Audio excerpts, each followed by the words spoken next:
If you have spent any time on the internet, which, have y'all heard of the internet? Is that a thing? No, I'm just kidding. Yeah, it's built, Al Gore made it. Al Gore invented it. It's pretty popular these days. No, that's a joke that none of y'all get.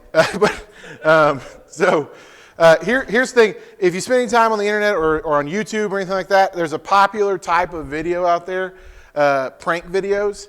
And if you've ever watched those, sometimes they seem fake, right? You're like, there's no way this person fell for that. Or that didn't really happen. They didn't do that kind of thing. But there's like tons of prank videos out there. And sometimes you see them and you're like, man, like, that was just mean. Like the thing they did, that was like beyond prank level, right? That was very aggressive. Like you destroyed someone's property. That's not a prank. That's a crime, right? You see these things like, and I even heard, I was kind of just like Googling around, like prank videos, and I heard about, there's this, Mr. Beast was talking about like pranks gone wrong and how this one guy tried to do a prank and then ended up getting shot and killed. Like the guy doing the prank, because you could probably find this video where Mr. Beast talked about this, but he went around with like a bottle of hair dye, and he would walk up to people like behind him at night and be like, hey, you want to die? And like then he would be like, hair dye. And when this one guy walked up and they pulled a gun and shot him, because that's what could happen. So I mean, like these pranks, right? And if you've ever been pranked, if you've gone to camp with us or anything, we don't prank. That's not something we tolerate. We really want as little of that as we can. But if you've ever been pranked, right? If someone's ever pranked you at home, maybe a sibling or a friend or whatever, and maybe they do something, I don't know if you've ever known anyone who's like had their car like spray painted, like as a prank. But I had a friend of mine in high school who someone like painted on his car some pretty inappropriate stuff, and like that's not a great prank, because it's not like you can just wash that off, right? And so, but like this is like prank goes too far, and then what happens if someone's like really like they're hurt or they're upset about a prank, and they get kind of like upset and they get kind of hold a grudge, right? And they feel like, well, they need to get even or they need to get payback, right? And that whole idea about like, well, they got me, so I need to get them back, and that's ultimately how prank wars just kind of escalate and go, and that kind of thing. But this is kind of where we want to hit on tonight, is this idea of like you got a grudge from something. Like someone did something to you, they hurt you in some way, whatever it is, and now you hold a grudge against them for the thing that they did against you, and now it has evolved into bitterness, right?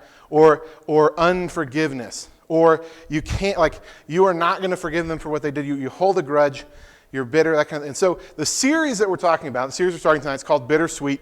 It's almost Halloween, so it's kind of like this candy theme, right?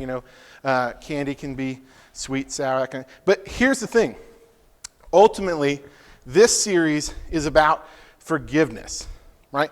Forgiveness. And the thing of it is we all need forgiveness in our lives. We all need it.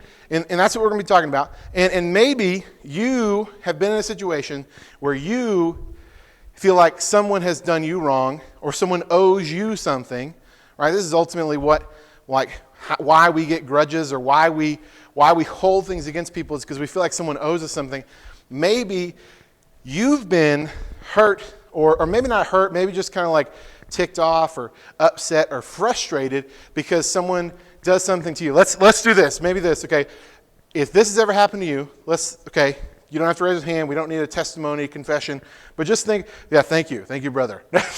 So, not this. Let's go back one. Here we go. So, if this is a real question. So, has this ever happened to you? This scenario. It's Friday night, and you and your friends have talked, and nothing's happening. Like y'all aren't getting together, y'all aren't hanging out, nothing like that. And then you're at home alone, you're eating Cheetos or whatever, flaming hot, jalapeno, regular, whatever Cheetos you prefer. You're sitting there, and then you notice, time goes on, you're on socials, and you're looking through the feed, and there are your friends all hanging out together, right? And then you're like, I thought we weren't doing anything. right? And then you see, like, clearly I did not get the invite to this.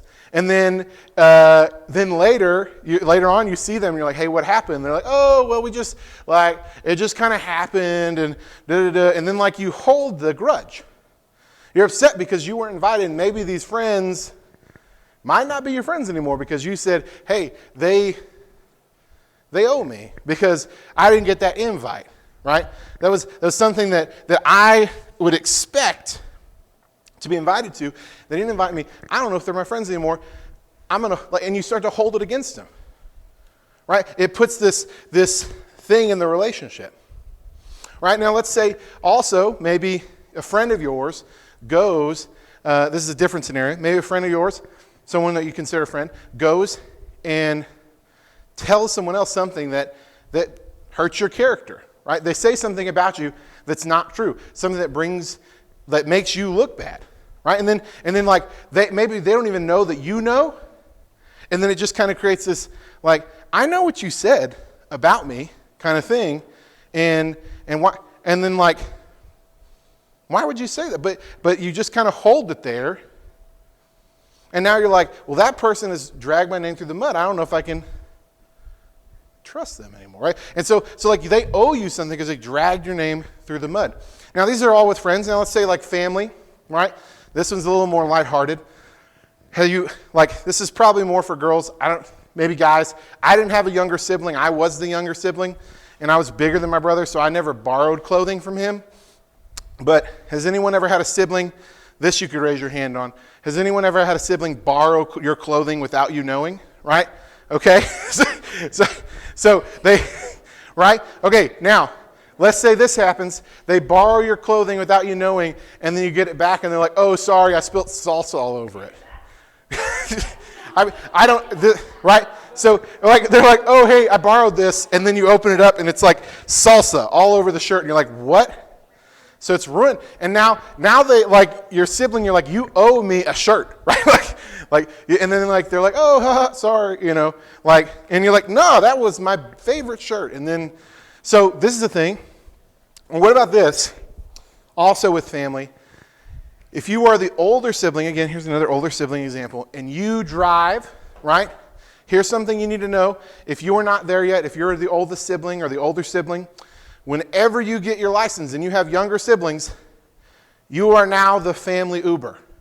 Okay? That is the reality, okay? So this is what happens. Now, you got to take younger sister, younger brother, whoever. You got to take them to school. You got to take them to practice. You got to take them to games. You got to take them to church. Whatever. Like you're doing you are now the family Uber. Like your parents are like, hey, I need you to go to the store and get something. Like, I don't want to do it. You go do it. You go get the thing. And you're like, is this what driving is all about now? This is just, I have more responsibility? Yes, that is what it is. So now you feel like all this is piling up, all these rides that you have to give out, all the gas that you're spending, you're like, hey, my sibling owes me, or my parents owe me because this is piling up.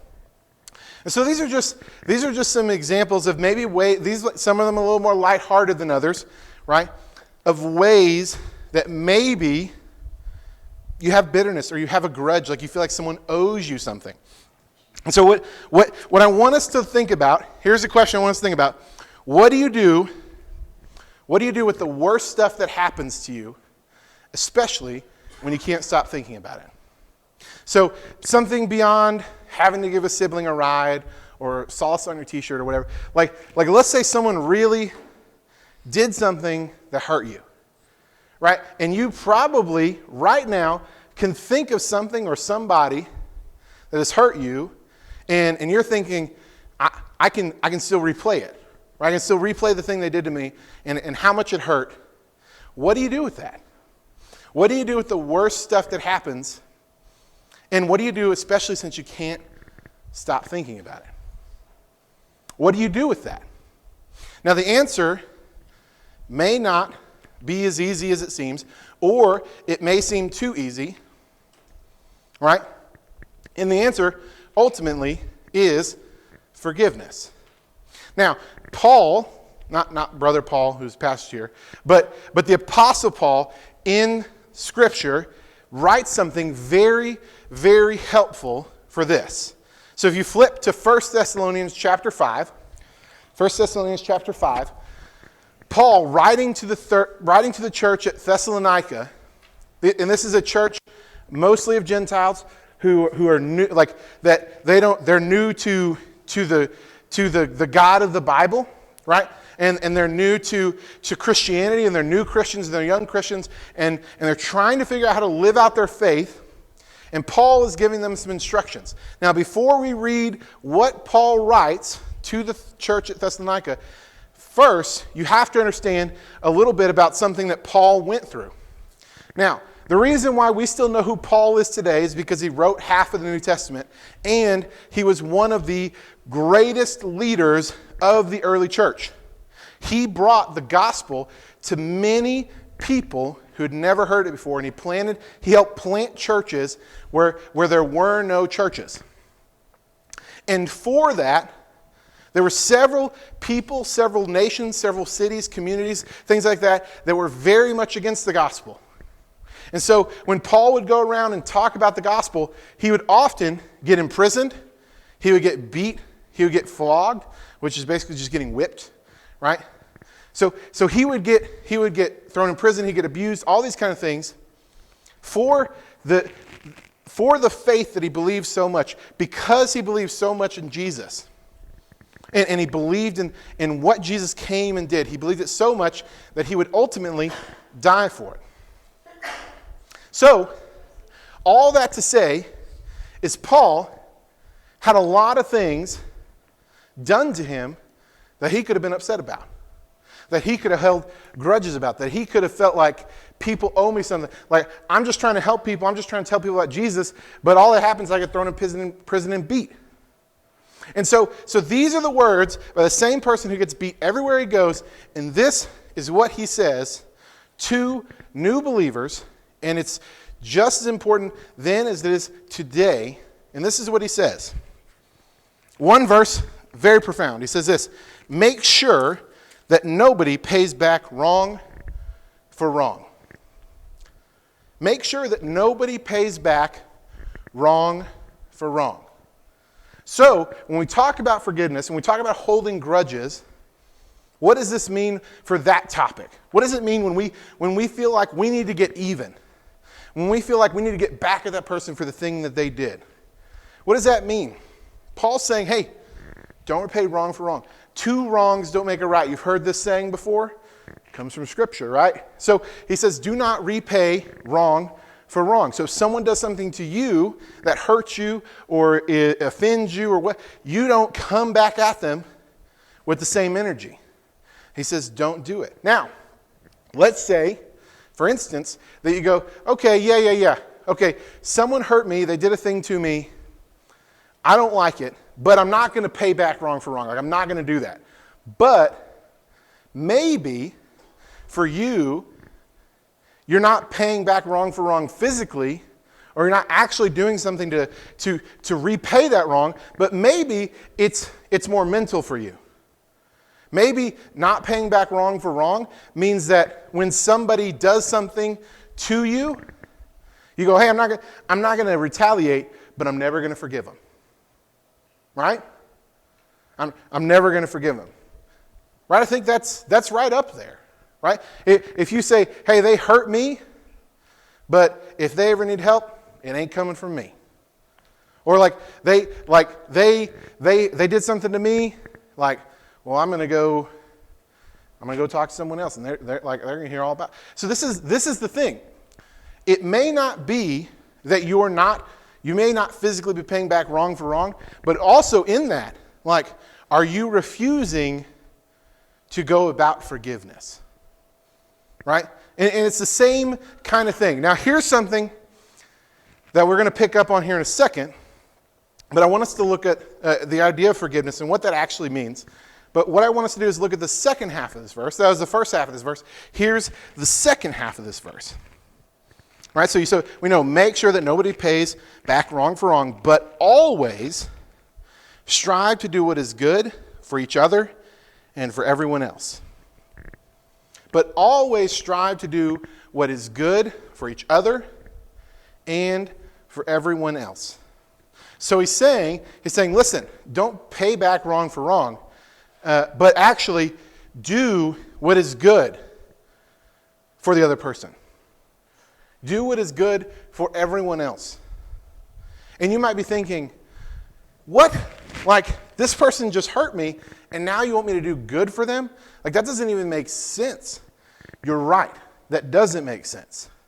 Because Jesus is not the same way that this world is. We talk about this a lot.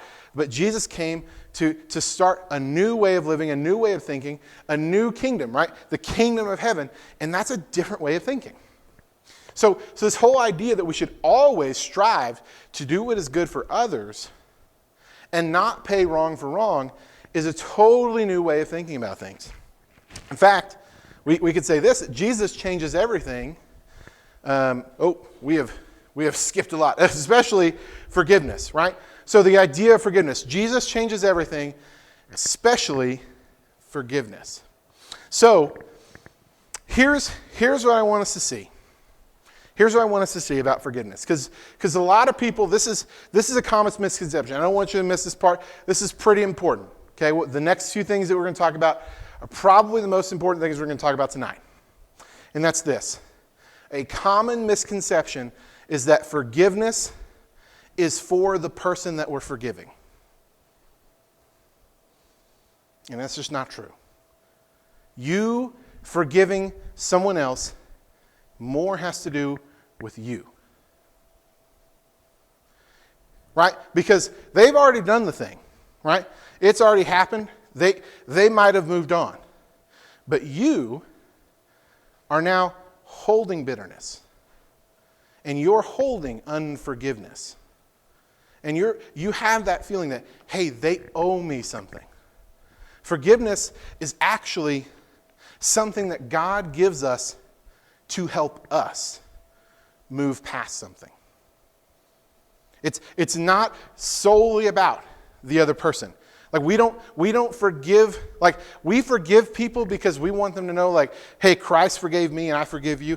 But really, like forgiveness helps us just as much as that other person, if not more. And here's why. And this is our bottom line for tonight, and it's this. It says, the more you hold on to a grudge, the more it holds on to you. The more that you hold on to a grudge, the more that grudge is going to hold on to you. You get me? You understand what I'm saying here? Let me put it this way. Okay? Y'all have gone on vacations, right? I'm assuming everyone's gone on vacation, or you've packed a bag, like whether it's for camp or a trip or whatever, and you have your luggage, you have your baggage. And me and Amy, we went on our honeymoon 6 months ago, and we packed like 2 big bags and carrying that all through the airport and everything. Now, that's okay for a short period of time because you're like, hey, I'm going on an airplane. I bring it, load it up, there we go, I take it to the hotel, whatever, you put it out, and you only deal with it for a little bit of time. But if you had to carry around luggage or baggage all the time, that would get pretty annoying. Right? If you had a big suitcase that weighed 40, 50 pounds and you carried that with you every day, all day, down the hallway, at school, into your, you get dropped off, you pull that thing out of the trunk, take it into your classroom, you sit down at your desk, and your teacher's like, what is that? This is my bags. I just take them everywhere. Right? And so, and then you go home, you put it back in the car, and you take it into your house, and you bring it with you from room to room in the house. It doesn't make any sense, because you don't need to do that. But this is what happens when we hold a grudge. We're carrying around this baggage with us, that we're saying, hey, the thing that this person has done to me, they owe me something. And I can't let go of that. And you're like, no, let go. It's like, dude, that was 6 months ago. You need to move on. Right? Maybe someone has told you that before. They're like, that's what's so long. Why don't you just move on? Why don't you just forget about it? And you're like, I can't. They hurt me. They owe me. And when you do that, when you keep holding a grudge, you keep holding that bag. You're holding that baggage with you. And it's going wherever you go. and that slows you down, and that wears you down. And a lot of your mental energy, right? A lot of your mental energy now goes into carrying this baggage around. Yeah, I've got this grudge and I'm carrying it around with me wherever I go. Because the more you hold on to the grudge, the more it holds on to you. And let's say you never forgive, and then like someone else hurts you and you feel like they owe you something. Now you've got another bag. Now you're carrying around 2 big bags. And if you never let go of these bags, you're eventually just going to be dragged down by all this baggage of these grudges and bitterness, and you're just going to be this person that can't forgive other people. And who does that hurt? I mean, think about that. Who does that hurt? That you are holding on to these bags of bitterness, grudge, unforgiveness. Does it hurt the other person? No, it only hurts you. It only hurts you. And so, when we talk about this, forgiveness is about you. It's about helping you move past this. It's about grace. It's about the gospel. It's about saying, hey, what you did, I forgive you to the other person. But also, it is about you saying, hey, I'm not going to feel like this person doesn't owe me anything else anymore. I'm not going to let this grudge wear me down. I'm not going to let this grudge stop me from having good relationships with other people. I'm not going to let this grudge stop me from having a good relationship with God, because it will do that. Having a grudge, having bitterness will stop you from having the best relationships with people and with the Lord that you can have. So the more you hold on to a grudge, the more it holds on to you. Now, there's a quote that I heard about unforgiveness. We'll go back one more. We're not there yet. Is this. It's not up there. I'm just kind of reading here. It says, unforgiveness is like drinking poison and hoping that another person gets sick. Unforgiveness is like drinking poison and hoping that someone else gets sick. I'm going to hold on to this unforgiveness, this grudge, this bitterness. I'm going to drink that poison, and I'm hoping it hurts them. But the whole time, you're only going to hurt yourself. So when we talk about forgiveness, forgiveness is not just for the other person's benefit, it's for your own benefit. And the Lord knows that, and that's why He calls us to a life of continual forgiveness. So we can look at this now. This is forgiveness is a conscious decision to let go of someone's debt to us and not expecting them to make it up for it. Not expecting them to make it up. Right? So that's a kind of a simple definition of forgiveness. It's a conscious decision to let someone else's debt to us go. To let go of that debt that someone owes us and not expecting them to make up for it. And that's a big thing. And that's why we don't want to do it, right? Because we feel like we're owed, but we're saying, no, you don't owe me anything. I know you do owe me something, but I'm letting it go, and it's gone. And you no longer owe me that thing that I feel like you owe me. And sometimes forgiveness happens without even telling that to the other person, right? Like maybe you've talked about this, and maybe there's a situation in your life, okay, where you can go, hey, me and this person, we had an issue. We kind of moved on, but I'm still holding on to something. Like me and that person have addressed it, but I'm still holding back. I still have that grudge. And in that situation, you've got to let that go. The debt that they owe you, you've got to let that go and say, they don't owe me anything else. That's what Christ did for us. He let it go. The debt of our sin is so much and too much we could never pay it back. And He said, hey, it's done. It's forgiven. You don't owe me anything.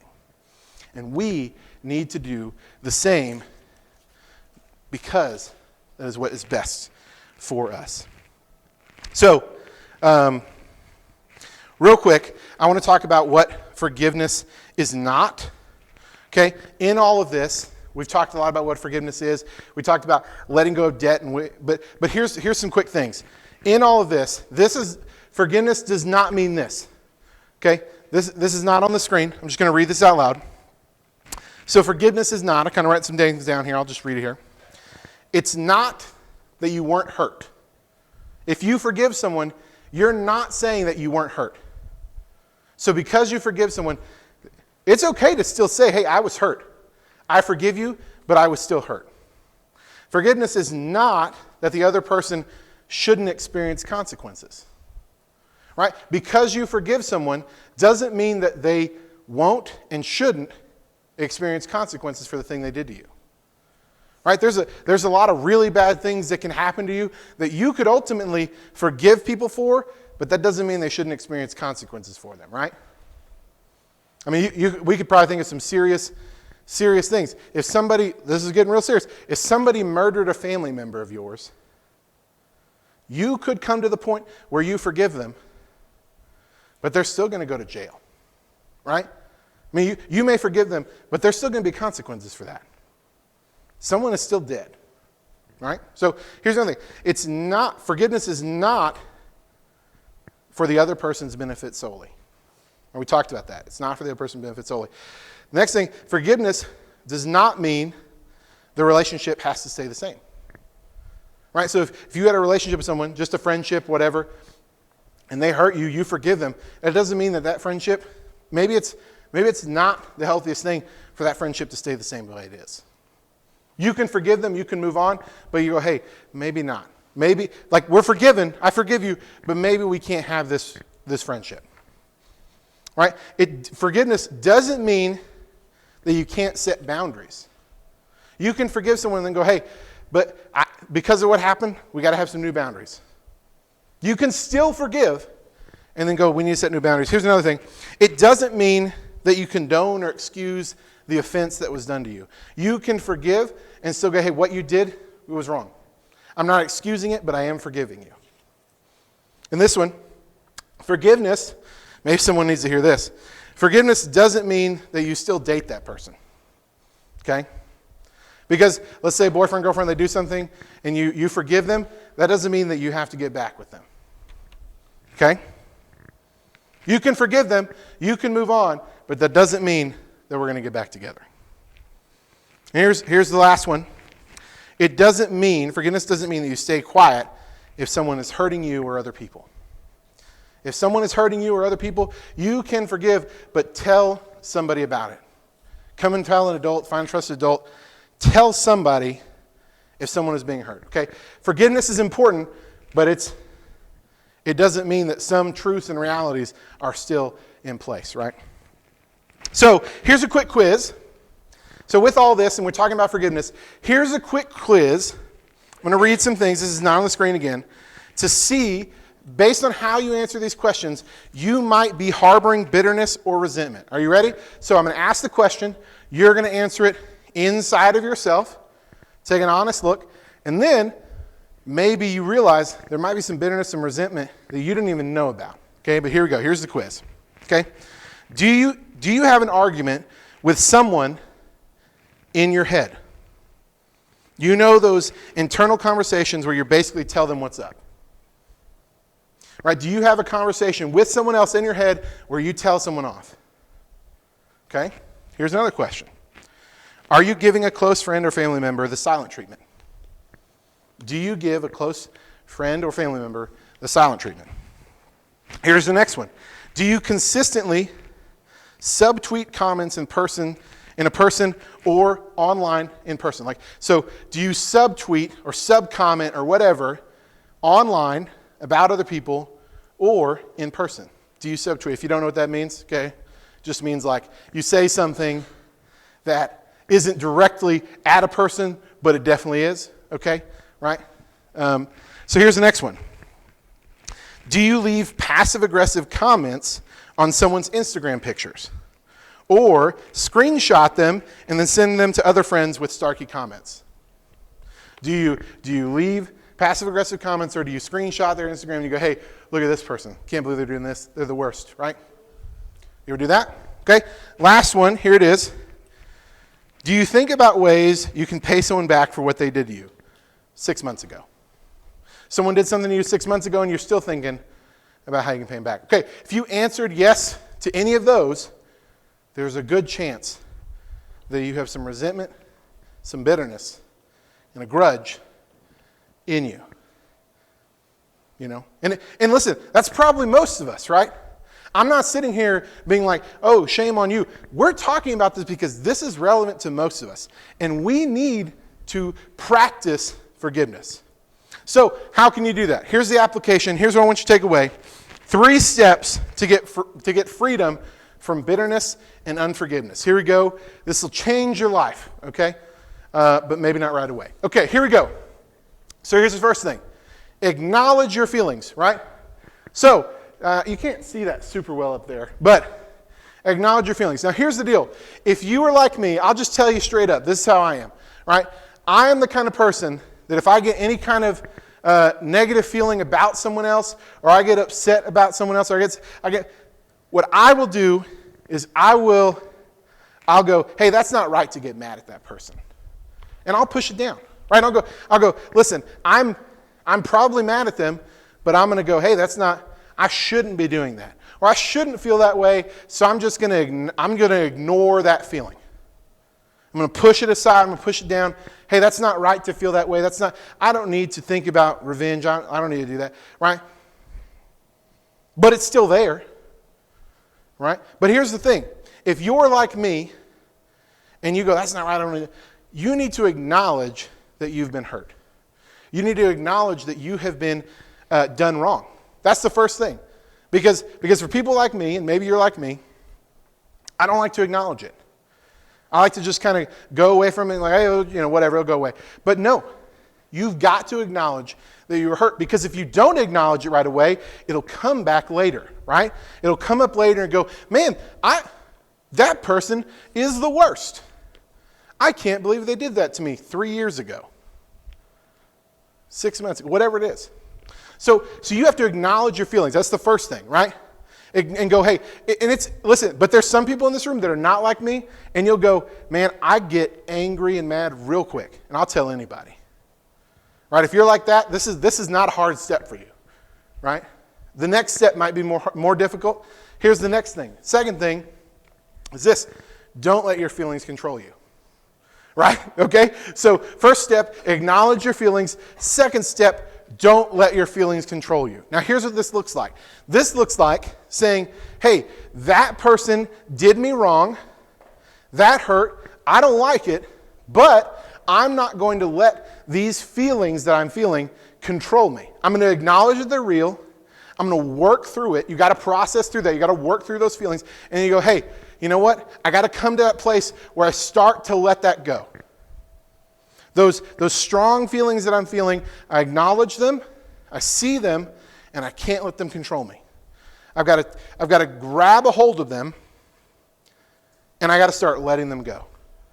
I've got to start letting that resentment go. I got to start letting unforgiveness go.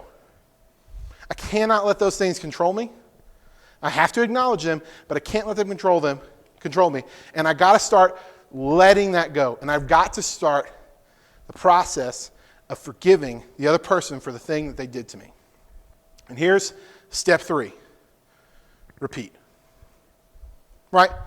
Okay, now here's what this means. This means that this is not going to happen overnight. You are not going to let go of a 6-month grudge like that. It is something you go, these emotions were real, I was really hurt. I'm not going to let them control me. I need to work towards forgiveness, work towards letting Jesus change my heart so that I can let these things go and I don't hold that grudge anymore. Okay, I think I made a half step today. Tomorrow I'm going to do the same thing. So the next day you go, hey, feelings are real. I'm not going to let them control me.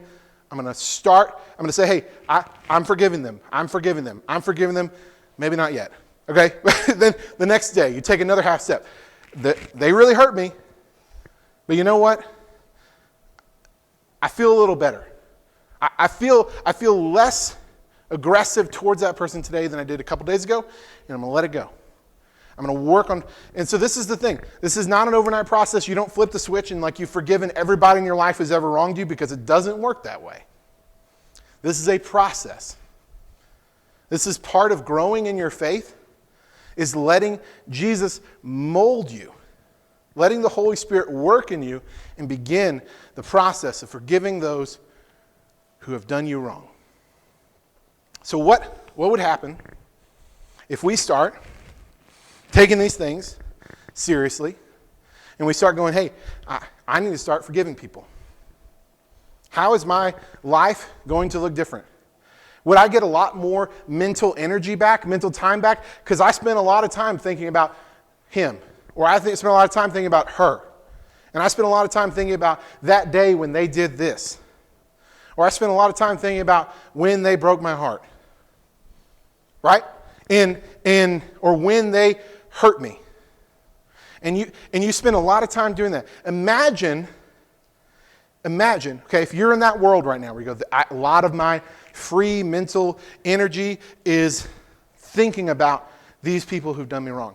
Now imagine 6 months from now, a year from now, maybe less, I don't know, maybe more. When you go, those people that I haven't forgiven, I'm at a point where I don't hold it against them anymore. The mental energy that I used to take thinking about how they did me wrong and how I'm never going to forgive them. What if I actually did get to that point where I could say, I do forgive them? And I no longer think about them in that way. And then I can start thinking about, hey, that's okay. That happened. That's okay. They don't owe me anything. Like that hurt, but they don't owe me anything anymore. I really do forgive them. And I've moved on. Imagine how your life could be better, your walk with Christ could be better, your relationship with people could be better, your mental health could be better. All these things could be better if you start living a life that embraces forgiveness. And ultimately, we asked the question at the beginning. We said, what do you do when the worst things happen to you? And really, this is what I would say. Because forgiving someone is the best thing that can happen when the worst thing happens to you. Forgiving someone is the best thing that can happen when the worst things happen to you. Let's pray.